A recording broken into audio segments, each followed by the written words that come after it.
This episode of Blacktop Banter is brought to you by Crafco, the world's leading manufacturer of packaged pavement preservation materials and equipment for the asphalt industry. Learn more at crafco.com. Hey everybody, welcome back to Blacktop Banter.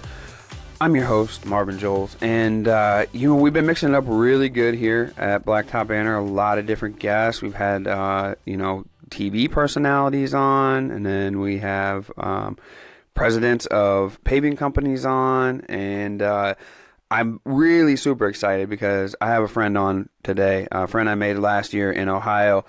Fred Laberge is, I like to say a wild man somewhat, but he keeps it calm too from time to time. He's finishing up his education and working on his master's in sports medicine, but last year I met Fred at Ohio. You guys seen the Ohio downhill race coverage that we went to, and it was the first time meeting Fred. Our friend Colby had invited me to come hang out, and I think we connected right away because we were just like, damn, this is bad. Like, everything we seen and did was badass. And it was just like, oh yeah, this is cool. And I remember us having a conversation. Fred was doing downhill skate, and he was like, yeah, man, this is going to be great. But I seen that Fred was very close to being really highly competitive in the street luge part of it. And in the conversation this winter, Fred became a sponsored racer with Blacktop Banter, which we're super excited about. Joined the likes of Ryan Farmer, who's both one of our friends, but also joined the likes of Spencer Boyd in NASCAR as well. So very, very cool. I'm going to just kind of let Fred introduce himself. Fred, people are going to be like expecting you to have a really cool, badass, yeah, bro, American accent, but you don't. Let people know where you're at, where you're from, what you do, right? And, obviously we know you street luge, but tell us everything else too, man. Yeah, so first of all, I'm Fred Laberge from Montreal, Quebec. So my first language is French. So sorry for the not powerful of English. I'll try to do my best today. Yeah. You can drop some French so on here too. It's okay. I say the F word on here sometimes all the time. yeah, it depends what kind of word you want. Yeah. Let's continue that in English. All right. So first of all, what I'm doing in life is I'm a strength and conditioning coach and sports scientist. So I'm completing my master in sports science. I've been working with professional boxing, with alpine snowboard team, with alpine ski team, with diving, with water polo, with a lot of sport as strength and conditioning and sport scientist, mostly as a integrate support team leader. Okay. But at first, I think I am an extreme sport fanatic. Oh, for sure. I've been racing snowboard when I was younger, alpine snowboard and border cross. Um, didn't have a lot of success like being on a national team. I was just ripping it and like having fun on the slope and competitions. And then when I was racing against Nico Desmarais, at the time he was in the top 10 in the downhill skateboarder in the world. Oh, really? Yeah, so I was racing against him in alpine snowboard, and he was like, "Hey, Fred, you should really try downhill skateboard." I was 20 years old. Now I'm 32. So I look at a Mary Hill video. You see Oh, the yeah, Mary Hill yeah. dude? Yeah, with the black top and like very, very smooth Yeah. pavement, the smooth It curve, looks all fake. grip. Dude, it looks fake, Yeah, don't it? All yeah, those hairpins going like this down the hill, dude, it looks fake. You're like, somebody made this picture on yeah, Photoshop. and I saw that is the road from the Mazda advertising. When the little guy's like, vroom, vroom. Yeah, Yeah, yeah, yeah, it's yeah. I From think the it's Mary Mazda Hill. ads. Yeah, yeah, that's the one. Yeah, so I was like, man, I missed this sport, the opportunity to practice the sport all my life, and Yeah. I was looking to find a summer sport because all summer I was waiting for snow. Yeah, yeah. We do that. We do that too with fishing, right? Like you really like ice Oh, fishing, you wait all summer to go ice fishing, right? Or the other way, yeah. people who do summer fishing wait all winter to go fishing. But yeah, you found it. So yeah, so Nico gave me a board, trucks, wheels. I already had a helmet. He gave me gloves, And at my first year, I wasn't able to stop, and I was bobbing hills at 60 and 70 Oh my kilometers per hour gosh. without being able to stop. So Yeah. every time I was on my skateboard, I was like, okay, it's probably the time that I'm gonna die, but fucking, I don't care. I want to enjoy it, you Yeah, know. I'm gonna die this So time, but at least I'm gonna be going fast when I die. Yeah. just to make sure I don't I don't want people to To try to start the do sport that. like this. Yeah, yeah, Yeah, yeah. just learn how to stop first, For okay? sure. Yeah, watch some That is videos, my pro watch advice. some downhill skate videos, and then you'll realize that there's a reason why you don't do it. Like, especially if you get the chance to go in person, you're like, holy shit, they're going fast. Like, really, really fast, right? Yeah. I got to tell you a story quick. I used my longboard to go downhill because we longboard together now, right? So I went downhill thinking, like, dude, I can do this. And I went into a wobble. Scariest shit I've ever done in my entire life, dude. I thought I was going to die, right? And Eli And nails it. Eli nailed it, went right down, no wobble. I wobbled, dude. I was like, oh man, this is bad. you see with the little tiny board that we have right now, really really soft Oh yeah. truck. Man, like wobbles can be an issue if you're not confident. Wobble is in the head. Oh yeah. Don't tie your truck, tie your ankle. You know, Dude, I this is what we squatted say. way low. I got really low. When it started to wobble, like I got really low. I was like, oh my gosh, I'm going down, man. But you started bombing these hills, right? And getting used to going downhill super fast. But started to grab some skill. Well, I mean, it was relevant last year and prevalent that you grabbed some skill. Tell us beyond that.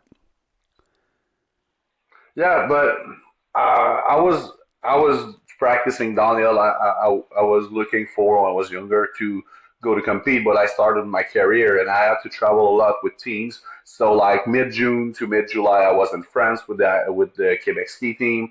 After this, in August September, I was in Chile with the ski team, and Hmm. then I was going. And then I went to Puerto Rico, Republique Dominicaine with boxing. So I didn't have the time and at this time the money to go to race. And when I changed job, I started to race a little bit more.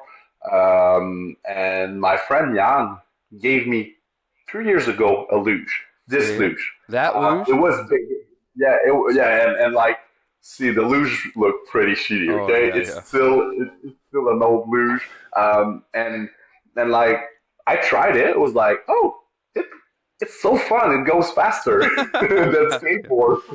And at the time I started racing in skateboard, I realized that, especially with the new technique of slide, holding the 45-degree slide and all that stuff, when it's getting faster or more sketchy, I wasn't able to adjust myself with those new kind of slide. I was more doing the 90 degrees or the pendulum slide. Okay. So I wasn't that competitive if it wasn't a grip and rip run and more technical stuff. And I realized too that I had luge line while doing skateboard. Oh, okay, okay. So so last year I started compete at the Vermont. Yep. That was my first With competition luge? in with luge, Okay. and this luge was way bigger, way longer. I had like I was looking really shitty. I didn't have the foam there, but I managed to finish fifth. Yeah. And while I was turning, like my three wheels at the side were Going going up off up the ground. So you had up the one wheel on ground. the ground. Oh my gosh, Yeah, dude. so that was pretty risky. I made the top 10 of the crash of the year at this competition too, Yeah, oh because really? I had a big crash. Yeah, tore my knee, break my menisc, but it's okay. I'm working on it. Yeah. You should see a sports And strength conditioning therapist for that. Get yeah, you back yeah. in shape. I'm okay with that. So then I was looking forward to go at Soldier, but at this time I was still competing longboard and luge. Yeah. So when I went to Soldier, I cutted this sled to make it Make it more compact. smaller. Yeah. And Yeah, that's where we more met, right? compact. Soldiers in Cambridge Yeah, and downhill yeah, in and I Bainbridge. had shitty trucks, very loose, like, Yeah, and yeah. I managed to finish four, Yeah, I remember you were stoked, At dude. You were like, dude, you're like, I'm yeah, just starting this and I'm already in fourth place. Like this is getting. I made it. yeah. I remember you So made the final. You're like, dude, I made the final. Like, yeah, I remember I was like, yeah, for me, like yeah, at semis final, my day was done for me, and I managed to pass the semi final. Was like, what the fuck yeah. happening? Well, we So we had a conversation there about the blacktop, right? Because I rode up with you all in the U-Haul, and then I took the long walk down the whole thing, right, and made a video and did stuff. But I remember we get to the bottom, and Colby's asking me questions about the blacktop, right? I'm like, well, it's a newer blacktop, but where the cars have driven, it should be more compact, and you'll feel that on the tire lines where you go. So essentially, you should be faster in those lines than you would be if you weren't, right? But there was also a spot where there was a fire on there, and it's a real rough. It's kind of when you go around the corner where you smashed my camera. We go yeah. downhill, and there's a rough spot there where there was a fire on the blacktop. So my first piece of advice was avoid that. Whether you can go to the inside or the outside, you're probably going to gain more speed not going through that rough part where that fire and stuff was. But yeah, I mean, we started talking analytically about blacktop and speed, and then you were talking more about your trucks and how they were loose in some spots, your tires and stuff, and how we could finish. But then, like this year, we started talking about different tracks, right, and different stuff. And you were like, dude, I think I'm going to commit even more and go a little bit harder for it. And I was like, dude, we'd love to support that. So tell us what you've learned about asphalt and the pavement and whatnot in different conditions in different places. And then, we'll bust to a commercial after that. But I really want you to talk about Ohio this year and stuff too as well. But tell us what you've learned about asphalt and pavements now that you've been all over America and everywhere else on your luge. I realized that there's a lot of kind of asphalt. Even on the same track, it can change depend on the turns, depend on the which side of the road Yep. you are, and you always have to keep in mind which better part of asphalt you're gonna run on. So even if it's not the best line, sometimes you're better, especially in luge, Run the to smoother, nicer stay on this pavement. good, yeah, on the smoother asphalt because that will grip more and you won't scrub and lose traction, so you're gonna maintain Do more you hit speed. any of those cracks that has the tar in it and has the rubber in it? They call them tar snakes. You ever hit any of those? What's that feel like when you hit Yeah, those bad boys? it's not fun, especially when you turn because the asphalt can, can kind of slide a Yep. little, and those Yep. cracks filled with the glue thing, it's like it's not consistent. You never know what's gonna happen when you are on a tight line to turn Yeah. and you hit those Yeah, a cracks. lot of times, right there, that tar, the rubber, we call it rubber, which it feels like a gooey rubber, right, when you're on it, especially in the heat, and I imagine especially on when you're this far off of it on wheels. Uh, a lot of times that first one that gets filled goes down the middle. So if you guys are running two or three Mm. wide and you go around the middle, somebody, if they're touching it, they're on that gooey sliding part, right, going around that corner. But the one thing that you start to learn and you start to look at, we deal with quite a bit in the asphalt world is erosion, right? So it's like, okay, it's going to go, water's going down this part when it runs, when it rains, and that part's a lot more rough than this outside part. That's why sometimes you're able to see passes on the outside, is because the friction gets so much more on the tires that these guys are smoother, running a smoother line on the outside, which, is pretty cool at downhill at Ohio at Soldiers because it's really steep and there's a lot of curves, that chicane. I mean, the first two turns are really wide and long, but that second one, the second turn, like I always say, where you kick my camera, is really sharp. But that's really rough right there too because the water has come down there into Yeah, that corner. So you see a lot of guys that go into it and they got a good grip, and then as they're coming out halfway through the turn, it's rough.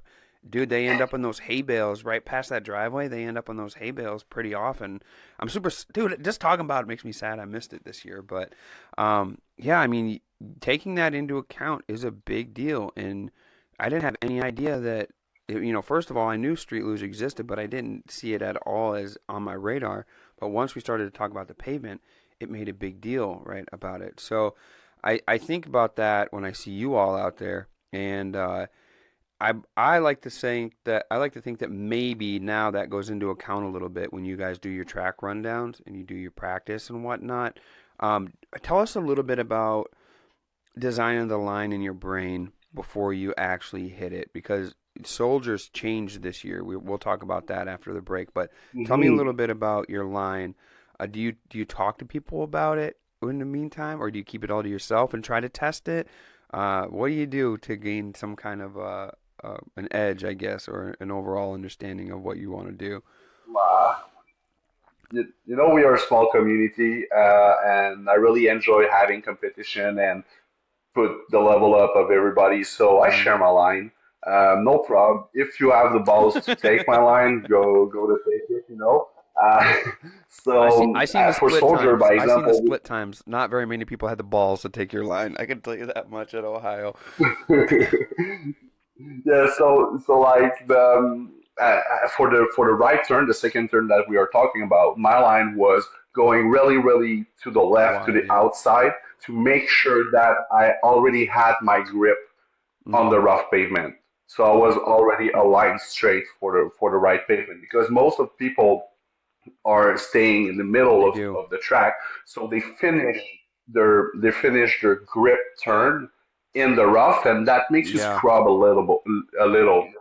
So for me, it was like almost no break, just big push Yep.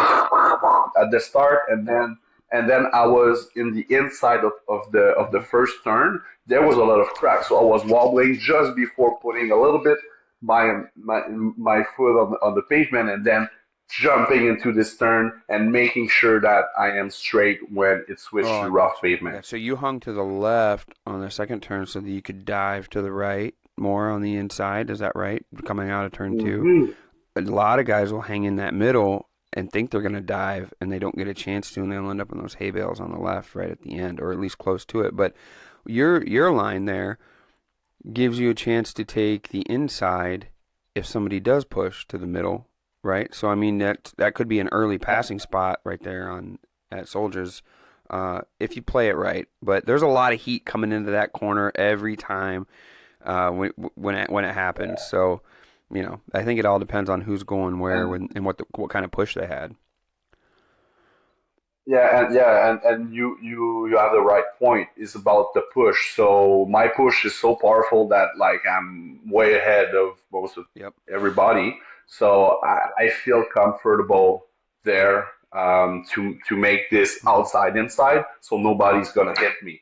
Then this is where it gets more complicated for me because of my draft. Like Colby was always able to catch me like in the middle of the straight after this turn because my draft is like Yeah. 30 meters away, He so he can was get in able there and to drift. catch Yeah, it he like can drift. He doesn't have woo. much wind resistance because you got those broad shoulders and causing the wind to be wide behind him. He's hitting nothing, right? He's catching speed, catching up to you. Yeah. So it's a very cool concept. All right, so when we get back, we're gonna bust a commercial real quick. Obviously, this podcast is brought to you by some great sponsors. And when we come back, I'm gonna have Fred talk to us a little bit about Soldiers, which is in Ohio, which recently just finished. We'll talk about where he finished, what he found out about the blacktop, and then tell us a little bit about some pavement other places. So give us a couple minutes. We'll be right back.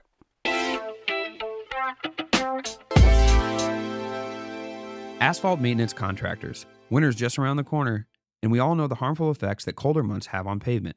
Here at Wiscoat, we've tried a lot of products. We keep coming back to Craftco because of their crack and joint sealers are the best in the industry. No matter the climate that you're located in, Craftco has products that will fit your needs. Find the full product lineup at craftco.com. That's CRAFCO.com. Have you seen the smoothness and compaction that Dynapac's seismic technology has recently brought to the asphalt industry? It's incredible. And Dynapac's CC900G roller may just be the best roller on the market for driveway and parking lot paving contractors. It's even better than the little yellow one that you're used to seeing. But don't take my word for it. Give the CC900G a test run yourself by visiting Dynapac.com and finding a retailer near you. Say goodbye to potholes and roadway damage without the need for large crews, heavy equipment, or toxic chemicals. Aquafalt is the only permanent repair material for asphalt and concrete that uses water. And installation is simple. Just pour, add water, and tamp. It's that easy. An Aquafault repair can be opened to traffic immediately and fully sealed within 24 hours. Plus, the product is backed by a 3-year warranty and is made in the USA. Visit aquafault.com. That's AQUAPHALT.com to learn more. I'm incredibly proud of the Blacktop Banner Edition seal coating unit produced in partnership with KM International and available now in both the 550 and 700 gallon versions. Custom built on the same frame as their bulletproof hot boxes, I work closely with KM to design what I believe is the best seal coating unit on the market. A unit designed by a contractor for contractors. See the entire walkthrough of the unit on Blacktop Banner's YouTube channel or visit kminternational.com to learn more and place your order. Since its inception, Dubuque Asphalt Maintenance has branded our trucks with the 1-800-Blacktop number from the 800 Pavement network and consistently seen increases in leads and jobs completed. I know the 800 Pavement network can do the same for your business. Visit 1-800-Pavement.com and get set up with your custom phone number today. We're back. All right, so we talked about a little bit about Ohio. That's the one we're both familiar with. Obviously, Mary Hill's the iconic one, but you were able to spend a trip to Knox, right, this year, right? So you got hardware. Like, did you bring anything back from Knox? You got metals, you got finishes. What you got back here? Yeah. So what we got? Yeah. There it is. Yeah, so in my history of luge, in my first competition, I finished fifth. In my second competition, that was Soldier last year, I finished fourth. Then at my third competition, I finished third behind Ryan Farmer and Colby. And then at my fourth race, I finished second behind Colby. That was you know what that means. On your fifth race, you should finish first.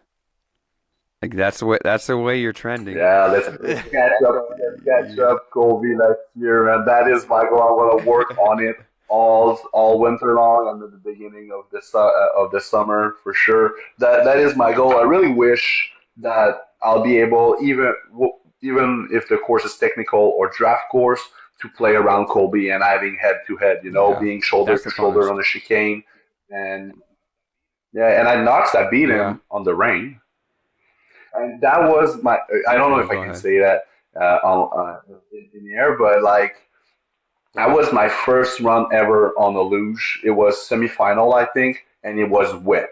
Okay, and I was so stressed. I chugged 3 beers. Okay, I'm ready. Just to come down, man. I was shaking. It was like, man, I can't imagine myself going through the chicane at Knox at 100 kilometers per hour while raining. Man, that didn't make sense in my head. So I had to go to come down, and that was the strategy. Yeah, it pays off. It's not in everybody's training program or protocol. I'm sure, but sometimes you got to do what you got to do. You got to ease those nerves a little bit, especially doing what you all do. You mentioned to me earlier when we first started talking about Ohio this year. And we were talking about the blacktop. One thing that is particular about the hill there, which they repaved recently, is that it's crowned a lot. So it's crowned so that the rain sheds off of each side. There's a hill on one side, kind of downhill on the other side, but it's in a hilly area in Ohio anyways. Therefore, what I know just by being who I am, the ditches are deep, which means that this blacktop is going to crack at some point. It's going to want to pull both ways in the middle. I didn't see it last year, but you tell me that after the big dip and before what we call the chicane, where you have a right-hand turn, left-hand turn, right-hand turn, and then to the finish line, you said that was wobbly. There was a crack there and stuff that was made you wobble a little bit. Yeah, but this year pavement changed. Every step that we had on the road were softer this year. I don't know why. Yeah, that was softer, but there was more cracks. So all the jumps that we had last year wasn't that big. But after the jumps, you see the pave that was working a little, like got damaged a little bit more. Not really rough. It was smooth as last year, but with more cracks. So the ski jumps was before the chicane, and at the top for the first Mm-hmm. big swipper left. In the inside, there was two spot of cracks, and if you wanted the inline, the Yep. inside line, it was wobbly, and that was the line to take to have this left position for the right turn and dip inside. But I was really surprised to see that the road was feeling softer this year, and I'm running spherical bearing on my truck, so I feel I don't have you see you have the base plate, you have the kingpin, and you have the hanger. Normally in the hanger you have Yeah. like a bushing that doesn't allow the kingpin Move around and be to wobble. move You can around. change But for the yeah, density of the but bushing so that it's a softer turn or stiffer. yeah. So for me, I prefer spherical bearing, so it's way more So precise, spherical, we're but it's talking you have twitchier. a sphere in there with something over the top that moves like this. So Hmm. it's not a bolt with a bushing on it that moves. You have a sphere inside of something No, that moves like this. no, yeah, it's like yeah. So the kingpin go Okay. through a sphere, and it Yeah. works with the Okay. sphere. Okay. Dang. Well, what was that So like? yes, so I'm using it. So What was it like then going over huh? that with the spherical bearing, which was It different, or the bushing? twitchy. It was twitchy, but when you accept it, it's it's all good. I'm gonna stay on my luge, Yeah. even if it You got confidence. wobble a little. And when the pavement Yeah, restarted, you got, yeah, yeah, when the pavement restarted to be fine, huh? you're good. Yeah, probably a little nerve-wracking at first, So but so when so you yeah, it you is. you bomb the hills anyways. We know that. You and I have talked about that. That spot where you're talking about before the chicane, though, there's a jump there with a dip that's kind of to the left that everybody avoids because there's bad stories about people hitting that rail and stuff right there. Um, but you go fast. We know that. When you do the dip and come off that spot fast and that crack was there, did you hang that line in the middle and run that then? Because you yeah, of course you did. Why not? Right? Why not change it? What Yeah. was it? What advantage did you get? Did you see by riding that line on that spot on the middle and dealing with the cracking and the rough parts of the pavement? But first of all, it was Okay. more straight to hit the chicane. So you see, you have a chicane. You have two choices. You turn the chicane, or you're trying to find this really fine line that you don't have to To get turn through there. that much.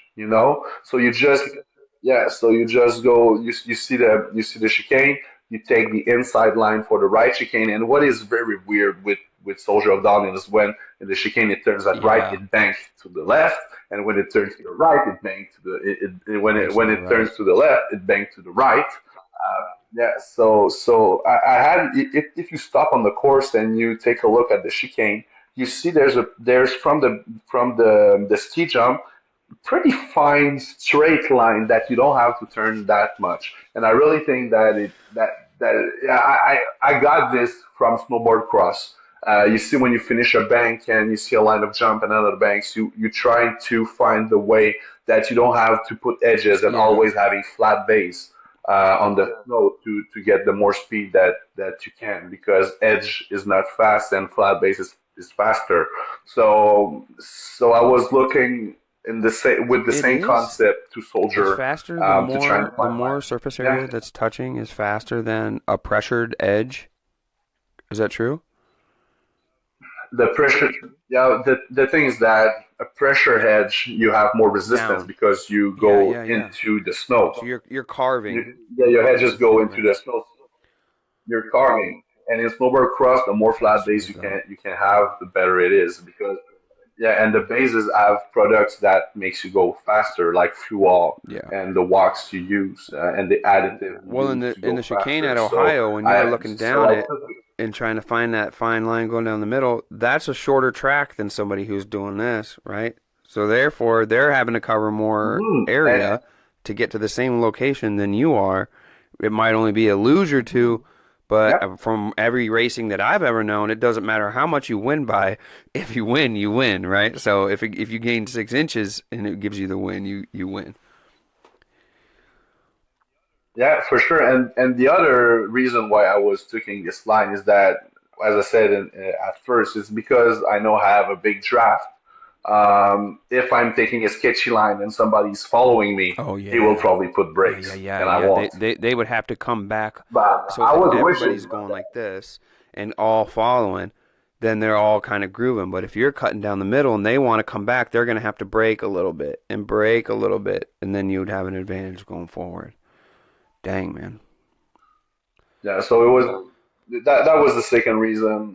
Just make sure that I'm taking a line that I wish nobody will have the balls to take, but they, but Matt Bartlett and the guy from Germany, I think it's Mark his name. I saw a video of the final. They were they were there. They took this line, and but when you see the video, man, I'm gonna send it to you. When you see the video, um, like I am this far. I'm like 2 inches The gravel. from the gravel. Yeah, and they are like Holy shit. 5 to 6 inches from Because the of your line? gravel. Because of your So you line, see the Fred? difference. Oh my gosh, dude. That's Yeah. crazy. So give us a uh like a play-by-play or a playback of the final, right? So you guys practiced, qualified. It was you, Colby, Matt, and the German guy, Mark, I think is his name, correct? So you four, Yeah. right? Nick, what happened to Nick, man? Man, is that is very sad. During after qualification, he continued to practice. And by the way, he was the Nick fastest was. guy on the track this weekend. Yeah, in quali, he was the fastest. But he was wobbling a lot in the chicane, and he catch a big wobble and had to flip over his luge Nick and like did? bang bang, and he injured Oh, his ankle. Yeah, and the day of the race he pulled out because oh, his crud, ankle was man. so Well, yeah, I big. seen in qualifying he beat Colby again, and I'm sure Colby was just like, "Damn, here we go again." But so go back up. It's you four in the final. You're at the top, and it's time to go. You get a big push. What happens? I got a big push. I was like one luge in front of Kobe. I knew that Kobe was there, and in the straight he can catch my draft and all stuff. So I was like, I'm not taking that crazy risk. So I break a little bit more than I was Yep. breaking to take the right. And then I was stealing after the ride. As I remember, I was stealing alone. I was like, oh, when Colby's gonna show up? And normally in the quali or in the practice, not in the quali, but in the practice run, Colby was catching Oh, me okay. right after the ride. But this time he wasn't catching me that fast, so he catch me like Okay. in the middle of the straight. So he passed me there, and I was like, okay, Colby is there. I need to tuck really tight if somebody is drafting me right now. Yep. So I took my risk line, and Matt and Mark wasn't able Yeah. So to they were catch me behind up at you, this time. and Yeah, they were behind me. Mark was the German guy. Mark was behind me, mhm, and Matt was behind Mark. And you see okay. the video. I just sent it to you from on Messenger. That after that in the chicane, Mark put his feet on the ground just a little, just a tap, That's and Matt crazy. That's drafted him, all it and took. boom, he went in That's his all it draft. took. Yeah, So it's all it took. Colby caught you in the But straight Matt was. and came around you in the straight. Is that right? And Mhm. then you had the Yep. German Mark was behind you, and then Matt behind him. The guy touches his foot for just one moment, a second, and Matt's got him and caught him and passed him. But he was drafting him, so you know when you draft somebody, the Hmm. draft suck you in, and it gives you speed. So Matt was able to whoop, pass him, and try to reach me. Probably if the course was Oh, really? 100 meter more, it had been a For you very too. close battle against me and Matt. Yeah, but the finish line Yeah, wasn't 200 or 100 it meters worked out well. away. So Worked out well. I was first. I was Yeah, first. you I was finished second, second. but Yeah. Well, before Matt. and you got second, right? So yeah. So we got second Yep. medal as well, or trophy at Soldiers. You really wanted to talk about the pavement at Knox, though, right? So It was the first time in my life I saw this. And Knox was the last race I did both skateboard, stand up, and luge. So I started the day for quali run. Okay, I started the day on skateboard because it was a very technical track, and I knew that I was able to manage it very well in luge. So I had to fine tune my skills on skateboard. So it was pretty cold at the beginning of the day. Everything was very grippy. So I did skateboard, and I realized that the pavement wasn't full. What I mean about it, I don't. I it really want wasn't to try smooth. to I know find what a you way to mean. explain it, It's but it's called like it's called raveling, and it right? was I'm so guessing. rough. So the rocks were big Hmm. that were in there, right? And they were, if you looked at it Yeah, like this, it looked like mountains, right? If you were really tight. So it's really rough. it was very very rough. And then the heat started around 10 a.m. So when the heat started, we had to do Yep. our quali run. So I switched on my luge just to make sure that I Yep. can do the track on my luge. So I did one run and then was the quali. So did one run in luge and did my first quali run in luge, Okay. and then I switched on my skateboard. But the heat went into the pave so hard. It was like 35 degrees outside. We were sweating. It was Oh, very okay. very hard for the body. And when I returned on my skateboard with this Yep. not It was full pavement, hot like and rough. very Hmm. very very rough pavement. Yeah, a slide in the morning that I was doing for 8 meters Holy took 20 shit. meters. It was like so I end up in the A bells like nobody, and like boom. Wow. And Ryan Farmer, who is in Yep. the Black Dog Banters team, after the day, he told me, Fred, if you want to get better in luge, stop doing race in skateboard too, because you do 50% of the volume on the same track Yeah. of everybody on your skate, and you do 50% of the On volume luge. of the same track on your luge. So don't expect to be The other. 100% in one of them. Yeah, and one of the others. So that made me realize that I have to level up my game in luge. This is I really think that is a sport that fits me better than skate. I really love skate. I still Yep. skate. I do slalom a lot. We did slalom at Soldier. We're gonna talk about it later, but they repainted. It Did you was bring the black, black, cones? black, brand Did new you bring the cones? at Soldier. Yeah, I bring the cones. You have a story on the Black Dog Yeah, Banters social for media sure. about it that we shared. Yeah, so and I brought timing systems. So a lot of down here who never had Slalom. done slalom, the second I said, hey, I have a timing Oh system, yeah, you everybody got the was like, competitions oh, I on. want to Yep. try it. Yeah. So everybody wants to see who The has the fastest competition's slalom. on, but to return to Knox, like this really rough pavement, you have less surfaces that touch the pavement, and plus the heat. Oh man, there was a lot of people That's who was crazy. icing out because of that, and because I was doing luge run before jumping back on my skateboard, I didn't feel like every run the heat going up. So it was like a 10 or 15 degrees difference between my last run of skateboard and the other run of skateboard. So for me, it was probably the end. It's like, okay, I think if I want to get competitive Yeah. somewhere, I need to make a choice, and Well, of luge go course, why not, faster. right? You So always want to go faster. The crazy part is when you think about that, you do a run and you think you know where you want to start your slide, and then but the next time you go down, you're starting your slide too late, even though it's the same spot that you started at last time.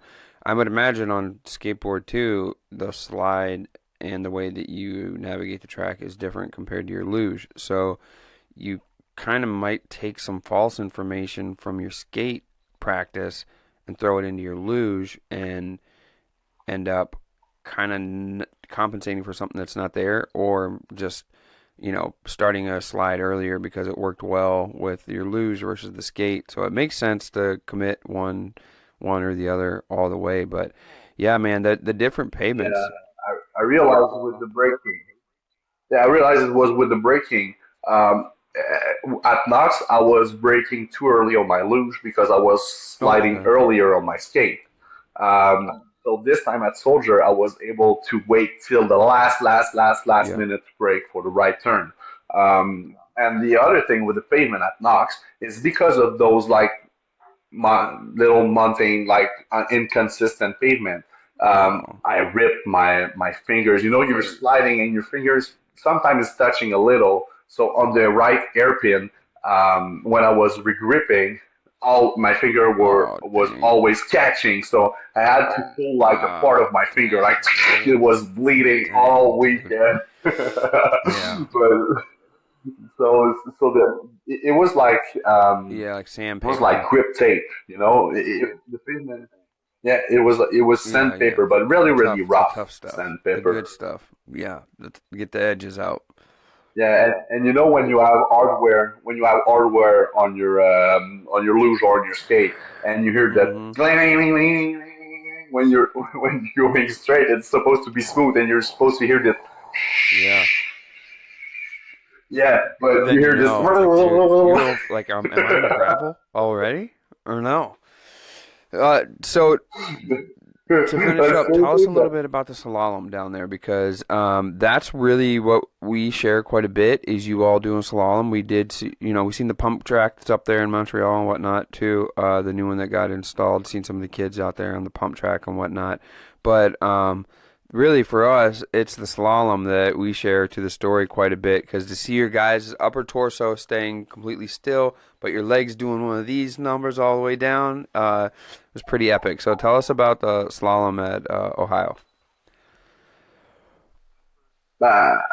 at first, just to let you know that slalom, the best part of slalom is creating speed while turning, is playing with your center of mass to try to accumulate speed and creating speed. So I was like, slalom is part of the skateboard Yep. world since the beginning. When you had a competition, you had downhill, freestyle, slalom. And right now slalom, I won't say it's dead, but it's starting to get to be dead in North America, especially. In Europe is getting bigger and people are getting faster. But here, um, I don't think that we Oh are in yeah, for our sure. gold It doesn't have the flash. It doesn't have the year for flash. slalom. It's fun to see the technique, but it doesn't have the flash like No, Luge does and stuff. but it doesn't have the flash. So I was like, I'm gonna bring my cone. I'm gonna bring extra setup, and I'm gonna bring a timer system, a Brower timing system that I use for with athletes to calculate their sprint. And most of the skateboarder have like I showed you some Yep. slalom inspired setup. So I was like, I know that once you get on a real slalom setup, you realize that your downhill slalom setup doesn't turn at all. So I put some cones, 7 feet 7 feet to each other, straight line, 30 cones, and started to do it. And William Royce saw us. He was like, "Oh, okay, I want to try." And he bring everybody with him. Cool.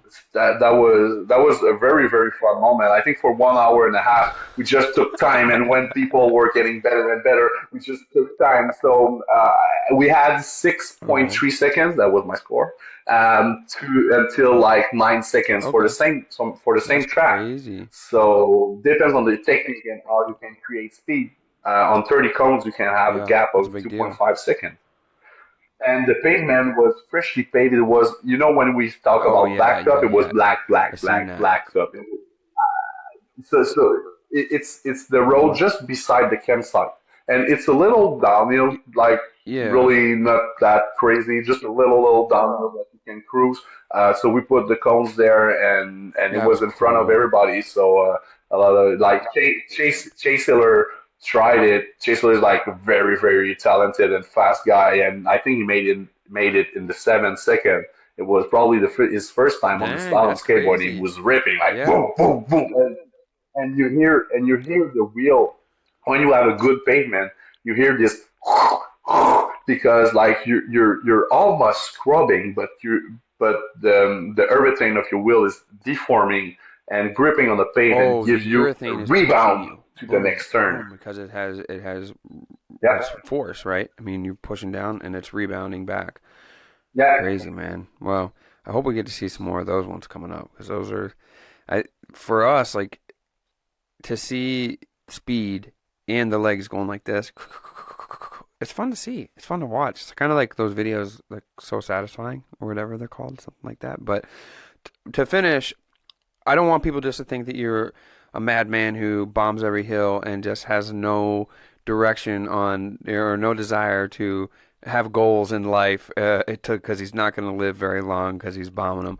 Tell us a little bit about your education, and as I mentioned too, we're really happy to sponsor you and help out doing what you love. But tell us a little bit about your education and you pursuing your master's, and then tell us where we can find you online, Fred Laberge. yeah. So as a living right now, I've changed job. I'm not anymore strength and conditioning coach, so I'm not involved directly with athletes.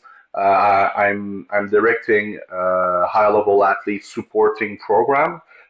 So as you did, and really thanks to you that like this summer, it was harder for me. I had a breakup with my girlfriend. I was sharing the same place for 7 years. I had to pay rent for by myself and other stuff. And you came up like, hey Fred, want to help you getting better. And like the support you gave me really helped me to continue practicing, being able to go at soldier and finish second. Hey, no So worries. I'm really really glad. But right in my daytime job, I'm doing the same thing. I'm giving fun to teams and high level athletes to have strength and conditioning coach, to have medicine, to have therapists, to have sports psychologists. And one of my role is to make sure that all this team is integrate and not Okay. working on silo. Integrated They are together. Yep. working together, integrated together in the Yep. profit of the athlete and the coach. So this is what I do for a living, and I started a master in sports Hmm. science, exercise physiology. So right now I'm studying the impact of endurance power training on the executive Sure. Yeah. function That I think function of about your that brain. every day. So so yeah, me too. So I'm doing it with the Okay. Baseball Canadian Academy. Um, so we are trying to find a way that you can potentialize your executive function to be better Yeah. on decision making. So, by example, if I train you for 20 minutes and then you go on the field and you have better inhibition. So somebody's doing a Yeah. Yeah. fake move and you're Yeah. like, that's not a good one, and I'm gonna take the right decision to pitch the ball to the second Wow. base, by example. So I'm gonna have a better reaction time, better inhibition, better cognitive flexibility. So this is what I'm studying. I'm trying to find a way that we can potentialize executive function while Wow. using Cool, endurance power man. That's a training. crazy field to be in, And dude. So where can we find you? yeah, and That's what people want to know. yep. Where can we follow Fred LaBerge and see what kind of shenanigans, but also skilled technique moves he's working on? You can follow me on Instagram at Laberge underscore Fred, so Laberge underscore Fred, or you can find me on Facebook as Fred Laberge. You will see my picture is on the street luge at Knox Mountain. Cool. So just join me on social media. I'm always posting luge, slalom skateboard, downhill skateboard thing. It's mostly like a Pretty sport much, magazine on dude. my page. I'm not, I'm only sharing those kind of things. Pretty No, much. no party things. Cool. Well, man, we really appreciate what you do and for giving us a synopsis of the pavements that you race on and how it affects you. Dude, well wishes on the pursuit of your masters as well. And we're looking forward to next year already, man.